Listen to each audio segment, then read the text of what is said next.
আসসালামু আলাইকুম সবাইকে। বিকালবেলা একটুখানি বসে আছি, গাছে পানি দিব। তো পানি দেওয়ার আগে আমি একটু গাছগুলোর পাশে বসে থাকি, একটু কিছু করতে হলে করি। তো দেখি বিড়ালটা ততক্ষণে চলে এসেছে।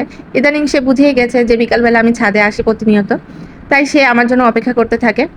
তো এখানে হচ্ছে বিড়ালটাকে খাবার দিলাম। বাসায় গিয়েছিলাম, যে খাবার নিয়ে আসলাম। কারণ আমি তো আসার সময় সাথে করে নিয়ে আসি না। কারণ ও তো প্রতিদিন আসেও না।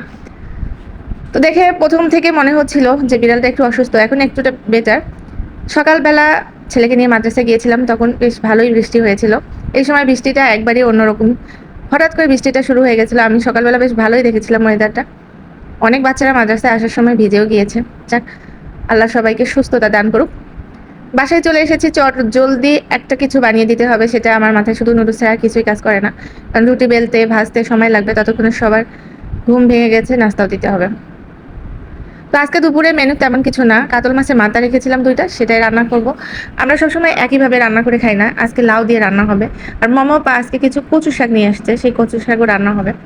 তো দুটো কাতল মাছের মাথা একসাথে রেখেছিলাম, সেটা দুটোই আজকে রান্না করে ফেলেছি। অনেক সময় মুগ ডাল দিয়ে রান্না করলেও লাউটাও দিয়ে রান্না করলে বেশ ভালোই লাগে। আর ছিল হচ্ছে মুরগির গোশ আলু দিয়ে, এটা আমাদের বাচ্চাদের জন্য। আর কচু শাক অনেকখানি নিয়ে আসছে মমপা, দেখলাম। তো সেখান থেকে অর্ধেকটা আমি হচ্ছে উঠিয়ে রাখবো, আর অর্ধেকটা কচু শাকের ভর্তার মতো করে রান্না করব। কচু শাকটা আমাদের ভীষণ ভালো লাগে, কারণ এটা শরীরের জন্য অনেক ভালো। মাঝে মাঝে আমি মমপাকে বলি, তুমি সাথে করে আসার সময় একটু কচু শাক নিয়ে আসো। কচু শাক অনেক সস্তা একটা খাবার গ্রামের মানুষের জন্য, কিন্তু শহরের মানুষের জন্য এটা অনেক দামি খাবার। আর পুষ্টিগুণ তো অনেক সুন্দর। তা আমি যখন আজকে ভিডিওগুলো ধারণ করছিলাম, তখন মমপা দুষ্টুমি করে বলছিল সে আজকে ভয়েস দিবে।